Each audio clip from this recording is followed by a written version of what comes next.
what a beast. Kickstand. Oh, I can barely reach it. Alright, forks unlocked.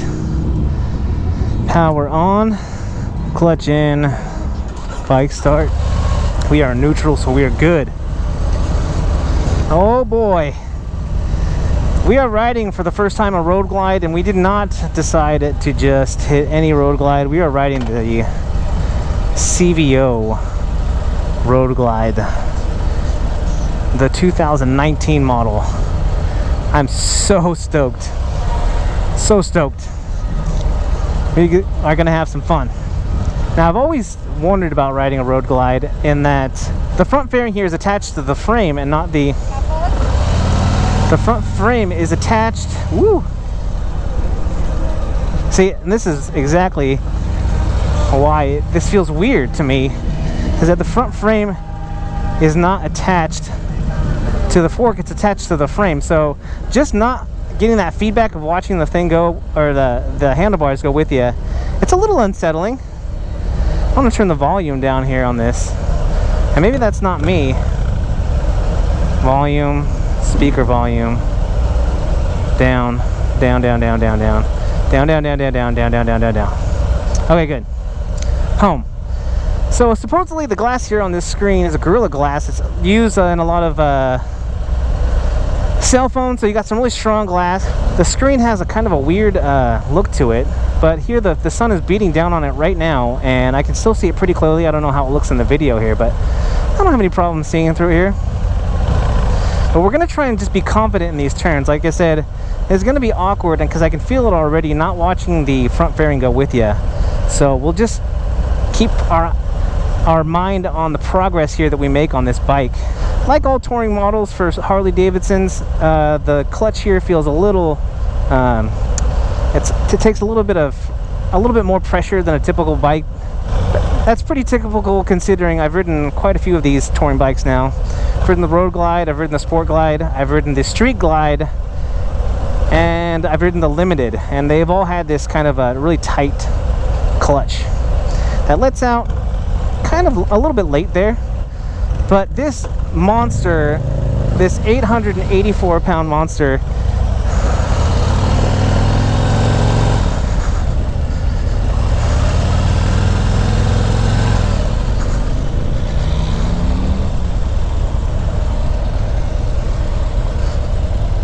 this 884-pound monster has a 117 cubic inch M8 engine in it.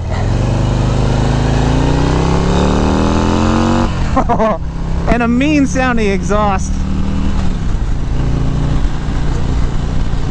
And you know, you're staying put pretty well here as you ride, as far as not sliding back in the seat. And I can tell this touring seat, although I've heard, you know, you can buy an aftermarket seat that's much more comfortable than the stock seat. It feels pretty good. And it's definitely leaving me nice and planted here as we accelerate pretty quickly with this monster of an engine.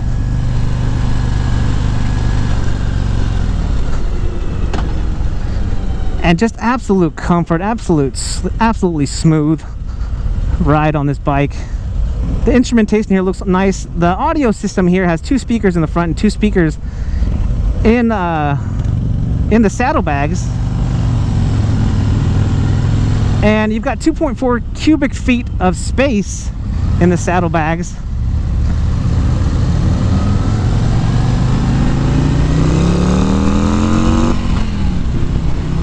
I don't know if that 2.4 cubic feet includes the space that's going to get taken up by the speakers, but there's a lot of space back there. I took a look before we got on the ride, and there's a ton of space back there. I don't know exactly what you carry or how much space you actually need in there, because I don't ride a touring bike, and I've never owned a touring bike, but 2.4 cubic feet of space on a motorcycle seems ample to me. Leave it in the comments though if I'm dead wrong on that.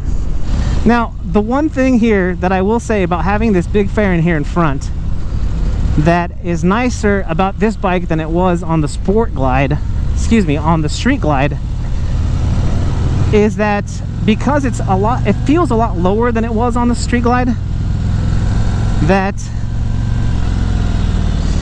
I'm not getting what feels like a lot of wind buffeting.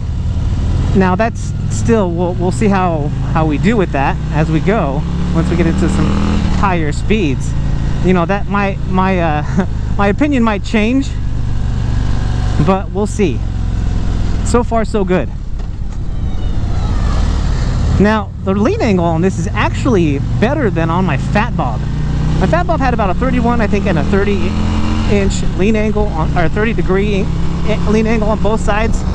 And this bike has a 34-degree lean angle on both sides, which I was really surprised at that. When you consider the bags, when you consider the footboards, and just the monster that this bike is, that you wouldn't even want to lean it that far, but here we are, and this bike handles surprisingly well.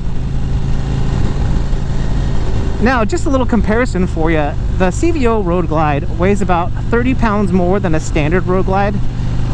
And if you're looking at a comparison between the CVO Street Glide and this bike, it's about a 10-pound difference between the CVO Street Glide and the CVO Road Glide weighs about 10 pounds more. But when you're getting up into the upper 800-pound range, though, I can't imagine that those 10 pounds make that big of a difference, but thought I would mention it anyway. Yeah, we're getting a little bit of wind buffeting here, but nothing extreme like it was on the Street Glide. Also, in comparison to the, looks like a little ramp right here.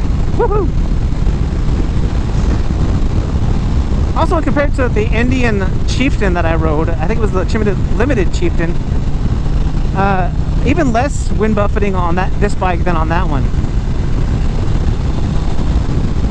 Yeah, I'm kind of on purpose riding over these potholes, or these fixed potholes, meaning potholes that have been fixed. Because yeah, potholes don't go anywhere. We'll see though. On these slow speed turns, I'm gonna take it easy. You know, it's not that I'm not confident in making a slow speed turn on this beast, but the problem is if I try to lean too hard into it, and you know, I don't know these riders in front of me.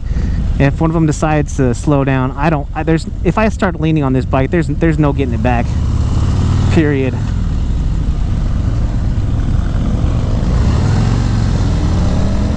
Oh yeah, no problem leaning there.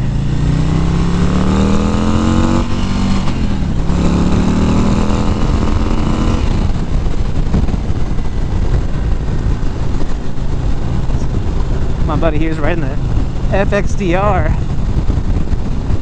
They say no slingshotting, which means I can't just like give myself some space between me and him, and then you know, and then just roll right up on him. But we might have to end up doing that, and maybe what they mean is to not do it repeatedly. So maybe we'll just slow down here a little bit after this turn, and then I'll give it some gas.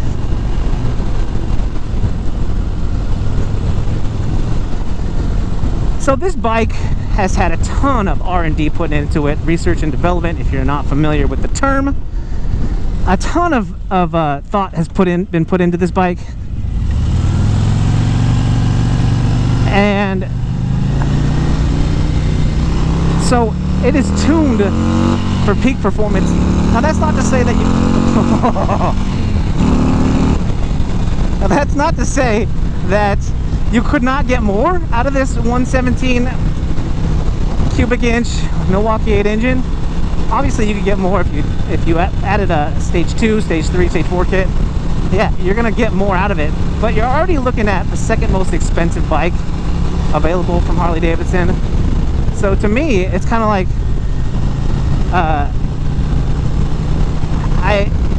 when you buy these bikes, they're not made for you to customize. The reason, I mean, it says right here, custom vehicle operations right here on the gas tank, and they're made to go, right? You shouldn't have to be you shouldn't have to be making a whole ton of modifications on a CVO.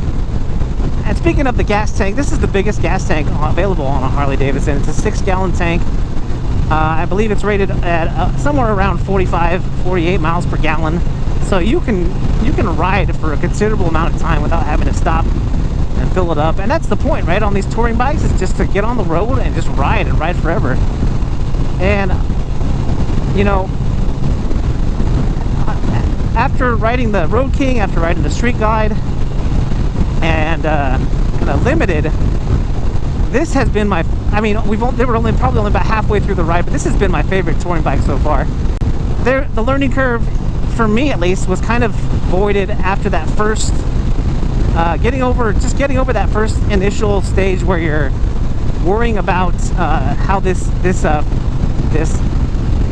frame mounted fairing doesn't move with your handlebars. You know, it was really easy after the first try to just look past it, which is what I should have did in the first place, but it was just distracting, and now that we've gotten past that, it's not distracting anymore. Now with all this fairing, with the bags, and with you know, this air cleaner, I don't know if you can see it there, that sticks out of the side, I was afraid also with this bike and also with the Limited that you feel kind of claustrophobic, kind of caged in. And you know, I'll have to say that I don't feel caged in at all. It felt a little weird at first to know that all that stuff was there, but yeah, it's not a problem at all. So we've got a dual 4-piston brakes in the front and a single disc 4-piston in the back. Anti-lock brakes come standard. You got the standard Daymaker as well on the front headlight, which again, I mean, if you're paying this much money for a bike, it better come with everything, right? And the kitchen sink. And you actually get a wireless Sena Harley-Davidson communicator for your helmet when you buy this bike, and it's ready to go. It's connected with your bike. I think that's fantastic. You know, it's a small thing, obviously, because you're talking about, you know, pennies when compared to the price of the bike.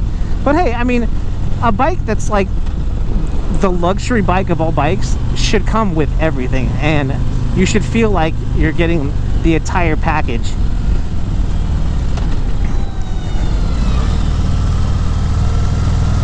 There we go. Yeah, slow speed turn, no problem.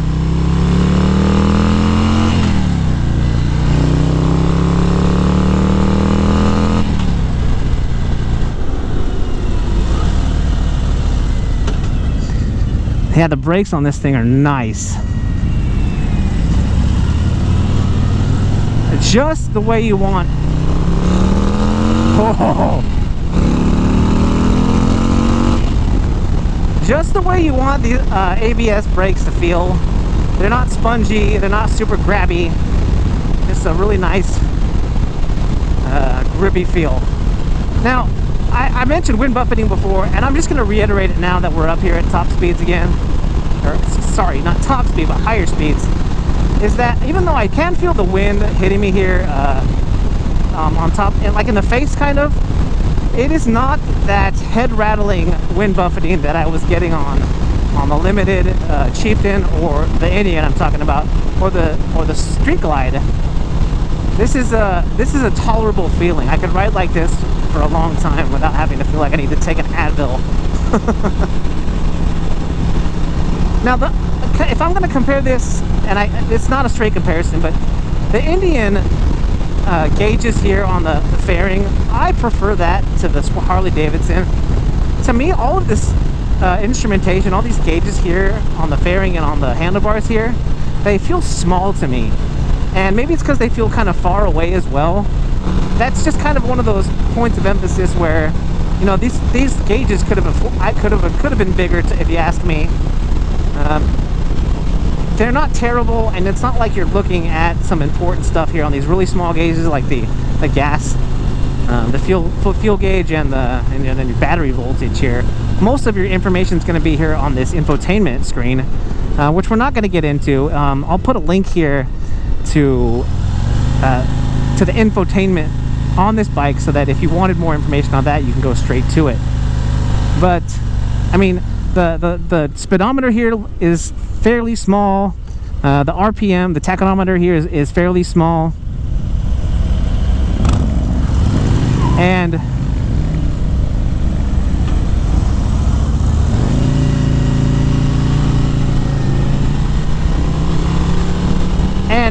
I don't know, to me, and I know that I see these holes here in the fairing. This is probably what's keeping a lot of this wind buffeting down. But I feel like these gauges could have been bigger. And I know that's probably really nitpicky, but just letting you know. Now it says 4 speakers, but it looks to me like there's 2 or 4 speakers here, because you've got the speakers in the tweeters, and then you've got the speakers that are behind me on the bags. And these mirrors here on both sides are kind of useless. You've got standard Harley-Davidson controls, and I should have went over this in the beginning, but if you're not familiar, you've got turn signals on both sides. It looks like you've got your connection to your Bluetooth is also available on a button here. On the left side, you've got the horn, your brights, and cruise controls over here, and you've got the home screen button here, and you can toggle through with this button on the left side, which is great. I think that's great that you can do that without having to touch the screen. Of course, having a touch screen kind of defeats the purpose if I can just control it all over here on this little knob. But on the right side here, the right side here has the cruise controls in addition, cruise control set, and then you can do the resume and all that good stuff on the left. So you've got cruise controls on both the left and the right. Low fuel detected. No. Probably shouldn't have done that while I was riding. But we've got the hazards and the ignition and the power on and off on the right. All standard Harley-Davidson controls. If you're familiar with them, there's nothing different on this bike than any other Harley-Davidson bike, sans the Street Series. But this has been a fun ride. I'll tell you, it's few and far between the times that I ride a touring bike. But every time I do, it makes me think that when I get older and I want to ride a cruising motorcycle, a cruiser, and I want to go cross country on a bike, that I'll enjoy that very much. Again, lots of room there on that lean angle for those slow speed turns. And you know, having a big bike like this and worrying about scraping and then having the bike lean over on you, this is just not a feeling you want to have, and I have not had that at all riding this bike. This bike comes in 3 different colors, and all of them are just freaking fantastic. I will leave a link in the description to Harley-Davidson's page on the CVO Road Glide, so if you have any questions about specs that I did not talk about on this video, you can check them out there. And by all means, if you have questions regarding how this bike felt, any questions about my impressions that I did not include on this test ride, please leave it in the comments, and I am very good about responding. But even at slower speeds here, I mean, we're talking about a bike that weighs almost 900 pounds. It is so well balanced that I don't even feel the urge to put my foot down right now, because it just, when it's rolling, it's gonna stand up right. But like I say on every test ride, don't take my word for it. Everyone's impression of these bikes is different. You might be a taller person. I'm 5'6". I have about a 30-inch inseam. The seat height on this bike is about 26 inches. So I mean, most people are going to be able to ride this bike as far as, you know, being able to touch both feet down when you're sitting on the bike. So there's not a big concern there. But like I said, get out there and ride it. If you're interested in riding the CVO Road Glide or the Road Glide in general, get out and ride it. Find a demo day, find a dealer. Usually Harley-Davidson dealerships are pretty good. If you're considering a bike, they'll let you get out on one. They might not let you take it out like you can on a demo ride, but you can get an idea of what you will think after you've ridden it.